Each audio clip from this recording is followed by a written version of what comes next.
Benedicite, muy buenos días. Continuamos leyendo y comentando la regla de los cuatro padres. Hoy vamos a leer y comentar el capítulo sobre la admisión de los candidatos, la admisión de los hermanos y las hermanas al monasterio. Y el discurso lo mantiene el abad Macario. Dice así: siguen la norma para el examen que debe ser hecho a los que se inician en la vida monástica. Los iniciados, en primer lugar, deberán desembarazarse de la concupiscencia de las riquezas mundanas.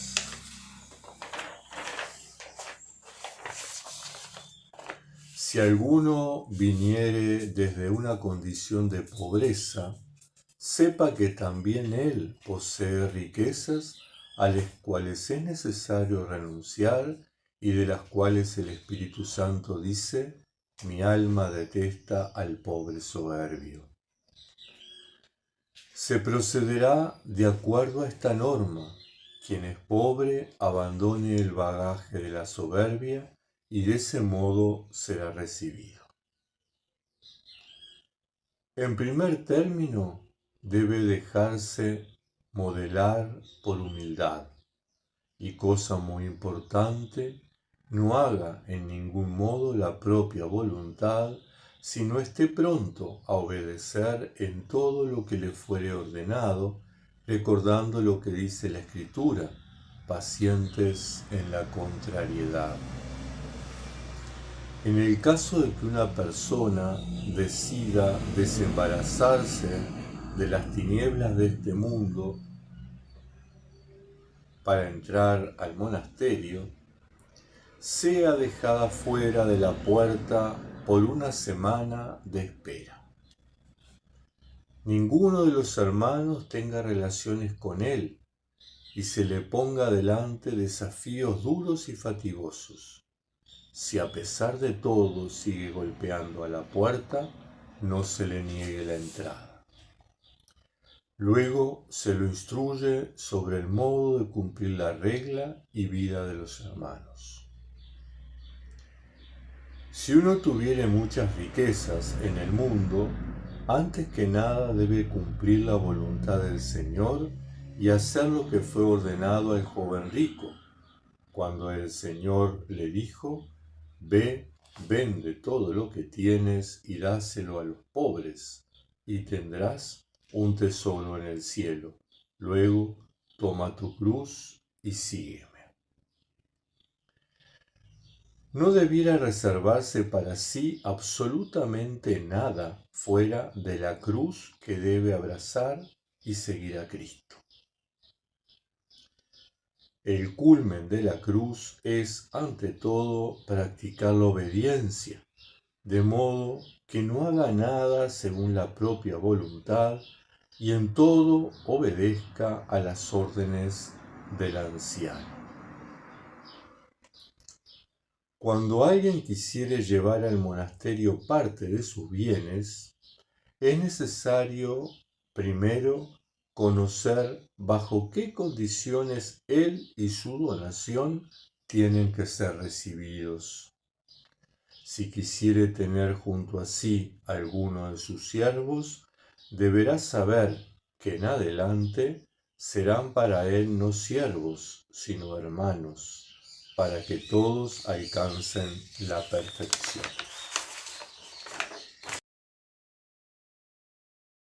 Si el contenido de este canal le es útil para su proceso espiritual, usted puede suscribirse al canal del Eremitorio Emaús, darle me gusta a nuestros videos, compartirlo con sus contactos a través de las redes sociales. Pero, si además quiere contribuir al ministerio que el Eremitorio Emaús desarrolla a través de las redes sociales, usted puede adquirir la membresía a través de una colaboración mensual. Como contrapartida, recibirá desde el eremitorio videos diarios y mensuales dirigidos a los miembros e invitaciones a participar gratuitamente de cursos trimestrales. Eremitorio Emaús, Comunidad Monástica Esicasta, Provincia Anglicana de Cristo el Buen Pastor. WhatsApp 598-99658-265. Cuánta coincidencia.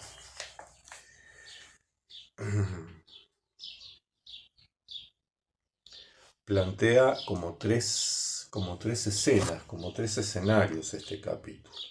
En primer lugar, común a todos los escenarios es que cuando uno es candidato a la vida monástica, cuando uno es postulante, cuando uno ha iniciado el noviciado, tiene que desembarazarse de las cosas del mundo, es decir, tiene que ir dejando el vínculo con el mundo, tiene que ir introduciéndose en la fuga mundi. Esa fuga mundi de la que Benito decía que tenía que renunciar a sí mismo. Y aquí los cuatro padres, a través de Macario, nos plantea que, bueno, en primer lugar, si el candidato es pobre, también tiene que renunciar. Tiene que renunciar a la soberbia.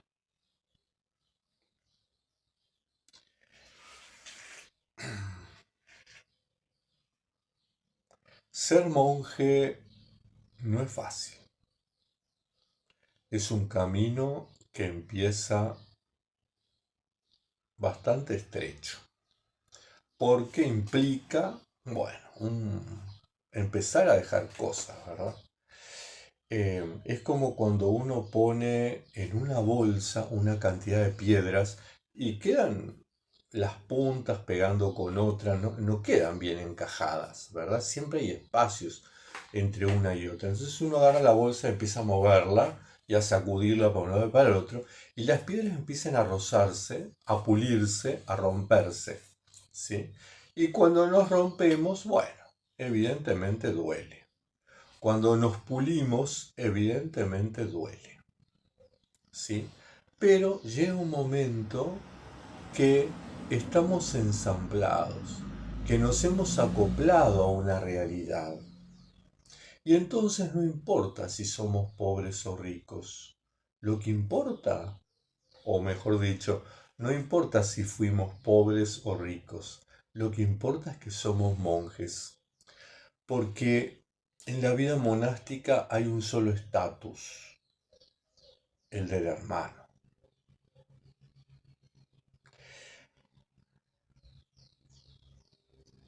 El tema de los bienes en las comunidades genera mucho conflicto, muchísimo conflicto. Genera rumores, chusmerío. Yo recuerdo, desgraciadamente, no vamos a dar nombres porque algunos los conocen o los conocieron, pero recuerdo que había un monje en el monasterio que era muy criticado. Y eso estaba mal. A ver, estaba mal la actitud del monje y estaba mal el criticar al hermano. Y por supuesto estaba mal la actitud del abad de permitir que esas cosas se dieran.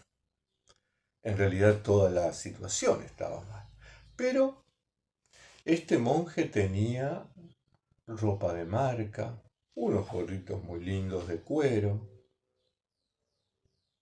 un calzado maravilloso. Uno entraba a su celda y tenía equipo de audio, cuando en aquellos tiempos, con suerte, uno había una radio comunitaria, había un televisor para 42 monjes, ¿no? Y un tocadisco viejo, cuadrado, grandote, para 42 monjes, allá lejos, como a 200 metros del monasterio, si alguien quería escuchar música. Y este hermano tenía su equipo de audio, su equipo de amplificación modernos, nuevos, tenía cámara de fotos, tenía su máquina de escribir, en aquellos tiempos no había computadora, tenía su biblioteca propia. Uno entraba y era un monoambiente, esa celda, un monoambiente como puede haber acá en el barrio Pocitos. O sea, el barrio Pocitos es el barrio de la gente paqueta, los de nariz para arriba. Y eso generaba mucha crítica, mucho roce, porque por atrás se hablaba de él, por atrás se lo criticaba.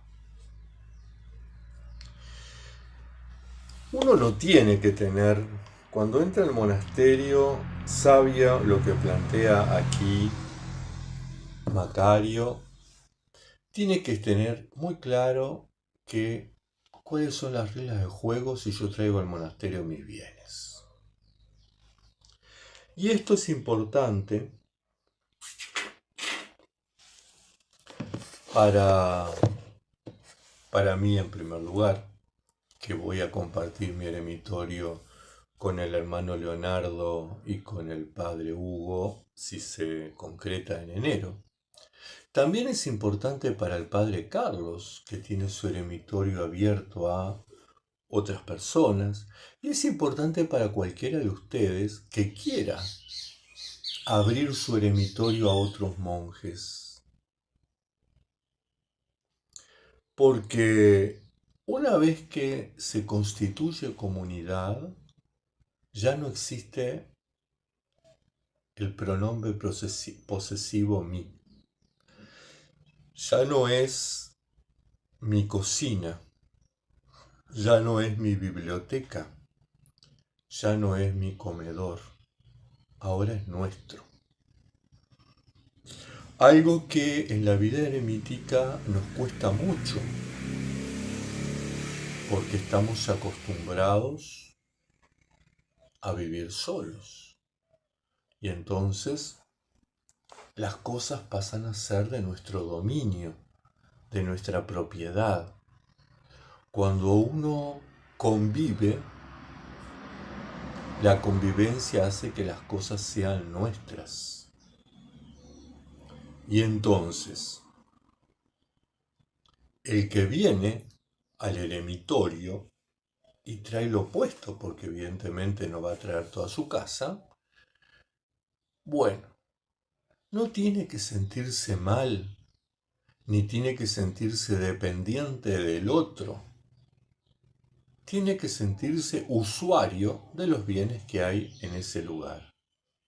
Y el que acoge al monje que llega, no tiene que sentirse dueño, no tiene que sentirse generoso porque comparte, porque yo soy generoso, yo comparto mi eremitorio con... No, tú tomaste la decisión de abrir tu eremitorio a otros monjes y renunciaste. Por lo tanto, legalmente será tuyo, pero eclesialmente ya no es tuyo. Y esto es importante.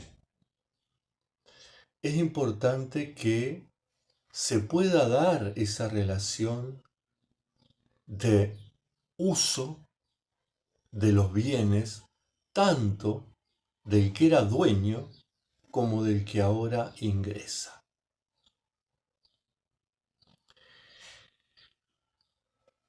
Esto puede sonar jodido. Entonces es algo que tenemos que pensarlo muy bien. Exige discernimiento, mucho discernimiento. Exige oración, muchísima oración. Y exige renuncia. En el momento que abro la puerta a otro monje o a otros monjes, estoy renunciando a mi espacio, propiedad. Estoy renunciando a mis bienes. Y no puedo ponerle condiciones al otro de, bueno, en mi biblioteca no, tú usa esto, pero no aquello. No, estamos abriendo, estamos transformando el mí en el nuestro.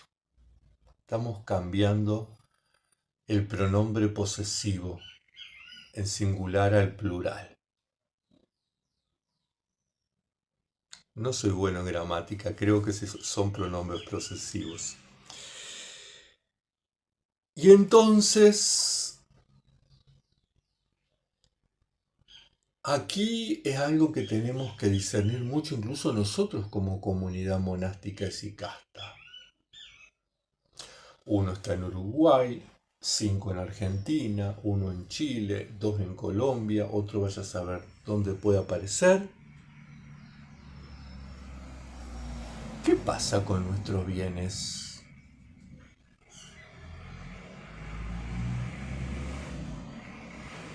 Nunca hemos hablado de estas cosas. Y es saludable que las hablemos. No para que todo el mundo haga testamento y deje los bienes a la iglesia. Así se enriqueció la iglesia católica, por eso el celibato, ¿verdad? Porque todos los bienes de los curas terminaban en la iglesia. No, no es para que se haga testamento en favor de nuestra iglesia o nuestra comunidad. Es para que pensemos, para que nos situemos en el contexto monástico. ¿Qué pasa con la casa de la hermana Mirta? ¿Qué pasa con el auto del padre Carlos? ¿Qué pasa con la casa del hermano Jorge? ¿Qué pasa con la casa del padre Julio? ¿Qué pasa con la casa del hermano Franco? ¿Qué pasa con el auto que tiene, verdad? Los bienes nuestros. Porque vivimos como que con la mayor naturalidad todo sigue siendo nuestro.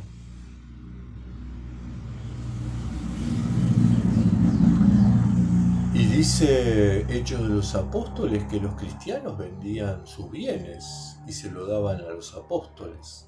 Y no era para que los apóstoles lo guardaran en el bolsillo. La historia de la iglesia cuenta que los apóstoles lo que hacían con esa plata era asistir a los huérfanos y a las viudas, pero también comprar esclavos para liberarlos. Es importante que pensemos el tema de nuestros bienes y es importante que en algún momento esta comunidad lo reflexione, lo discuta, lo lleve un capítulo y tome decisión sobre, bueno, ¿qué hacemos? ¿Seguimos como hasta ahora? Bueno, seguimos como hasta ahora. Cada uno con lo suyo, cada uno. Mi lámpara, mi termo, mi mate, mi silla, mi sillón. ¿Sí? O bueno, ¿o qué hacemos? Vendemos todo y vivimos bajo un puente. En fin, es importante que haya avances mentales y espirituales en este proceso. Y finalmente plantea un escenario que ya lo planteaba San Benito, cuando viene alguien y golpea la puerta del monasterio, que espere afuera.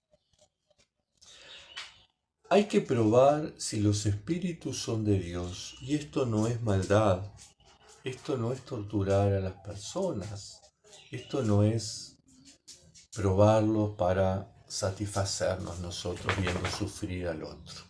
No. La vida monástica no es fácil, la vida monástica es compleja y implica procesos. El esperar en la puerta una semana, como dice el abad Macario, es parte de ese proceso, porque la comunidad puede observar al candidato cómo se comporta en esa semana, y el candidato a la vida monástica tiene el tiempo suficiente para pensar si es eso lo que quiere, para observar si es esa la realidad que quiere compartir, para aprender a ser humilde, porque el monasterio implica eso. La vida monástica implica humildad. La vida monástica implica muchas veces renuncia y humillación. Entonces, ese esperar en la puerta es un mensaje. Tranquilo, no hay apuro. Hagamos las cosas bien. Demos pasos ciertos. Demos pasos seguros.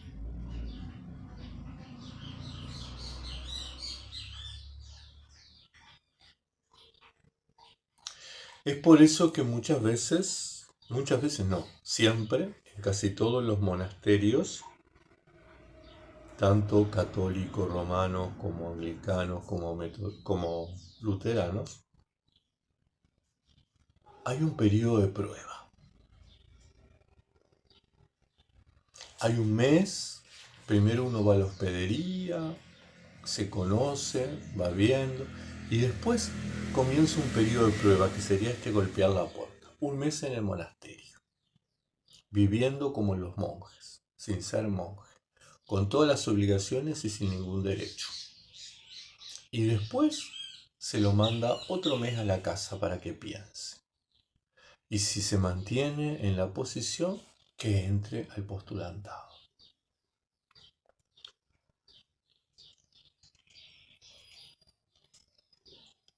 Esto podrá hacer que muchos hermanos lleguen y se vayan y no vengan más. Y bueno, señal de que no eran llamados a la vida monástica.